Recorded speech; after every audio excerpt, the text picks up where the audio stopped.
नमस्कार, बहुत स्वागत आपका। मैं हूं आपके साथ राधिका चौधरी। चलिए, वक्त हो गया है मुख्य वजीरों के समाचार का। कोरोना वायरस की दूसरी लहर हर दिन नए रिकॉर्ड बना रही है। स्वास्थ्य मंत्रालय की ताजा रिपोर्ट के अनुसार पिछले 24 घंटों में 1,68,00,000 नए केस मामले सामने आए हैं। अभी तक एक दिन में सबसे ज्यादा पिछले 24 घंटों में रिकॉर्ड 904 लोगों की मौत हो गई है। हालांकि इस दौरान 75,000 से भी ज्यादा लोग ठीक होकर अपने घर लौट गए हैं।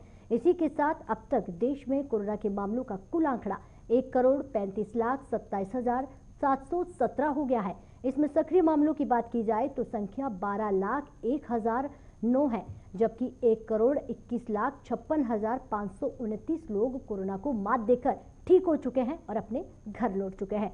तो वहीं कोरोना वायरस से अब तक 1,70,179 की जान चली गई है। चूंकि महाराष्ट्र में, उत्तर प्रदेश में, दिल्ली, छत्तीसगढ़, कर्नाटका, केरल, तमिलनाडु, मध्य प्रदेश और गुजरात में सबसे ज्यादा नए मामले दर्ज किए गए हैं। अकेले महाराष्ट्र में 63,000 से ज्यादा केस पाए गए हैं, जो राज्य में एक दिन में सामने आए गए मामलों की सबसे बड़ी संख्या है। आपको बता दें कि देश भर में अब तक 10,15,95,147 लोग कोरोना की वैक्सीन लगाई जा चुकी है।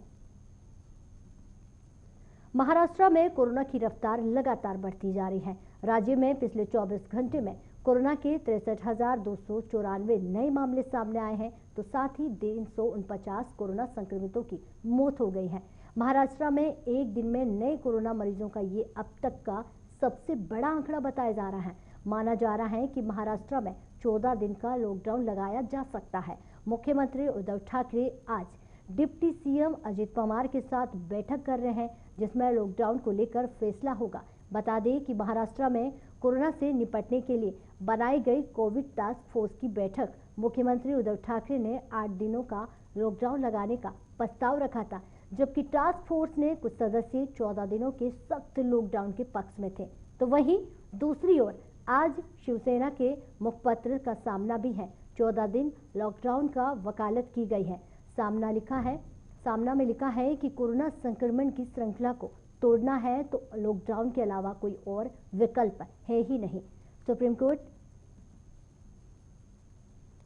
देश में कोरोना वायरस की दूसरी लहर ढा रही है। रोजाना संक्रमितों की अगर बात करें तो मामलों में बढ़ोतरी हो रही है। एक के बाद एक लगातार आंकड़े सामने आ रहे हैं। इस बीच कोरोना ने सुप्रीम कोर्ट में दस्तक दे दी है। सुप्रीम कोर्ट के कई कर्मचारी कोरोना की चपेट में आ गए हैं। जानकारी के मुताबिक सुप्रीम कोर्ट के 50% से ज्यादा लोग कोरोना संक्रमित हो गए हैं। कोरोना के बढ़ते खतरे को देखते हुए अब सुप्रीम कोर्ट के सभी जज वीडियो कॉन्फ्रेंसिंग के जरिए अपने निवास से ही सुनवाई करेंगे। सभी कोर्ट रूम सहित पूरे सुप्रीम कोर्ट परिसर को सैनिटाइज किया जा रहा है। इसीलिए आज सभी बेंच निर्धारित समय में 1 घंटा देरी से बैठेगी। सूत्रों के मुताबिक महामारी के चलते सुप्रीम कोर्ट में न्यायिक कामकाज प्रभावित नहीं होगा। सुप्रीम कोर्ट में वीडियो कॉन्फ्रेंसिंग के लिए 1600 लिंक मौजूद हैं। न्यायिक कामकाज के लिए सभी संसाधन मौजूद है। ऐसे में कामकाज में कोई रुकावट नहीं आएगी।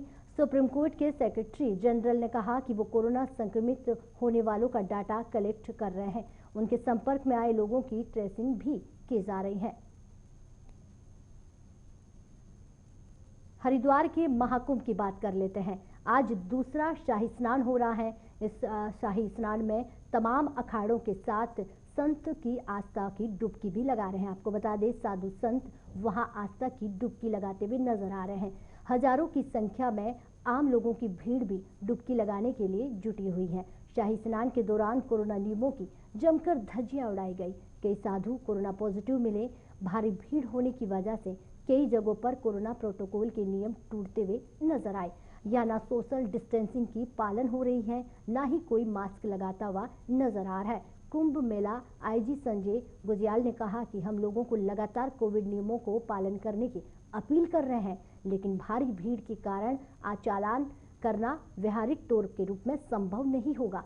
घाटों पर सोशल डिस्टेंसिंग का पालन सुनिश्चित करना बहुत मुश्किल है। अगर स्पेशल सोशल डिस्टेंसिंग की पालन कराएंगे तो भगदड़ जैसी स्थितियां बन सकती हैं। बता दें कि शाही स्नान में एक दिन के पहले उत्तराखंड में कोरोना के डराने वाले आंकड़े भी सामने आ चुके हैं। लेकिन इसके बावजूद भी यहाँ हो रही लापरवाही बड़े खतरे को दावत देती हुई नजर आ रही है। चलिए, तो फिलहाल मुखबिरों के समाचार में इतना ही। आप कई मत जाइएगा, एक छोटे से ब्रेक के लिए रुकते हैं। ब्रेक के उस पार बहुत कुछ।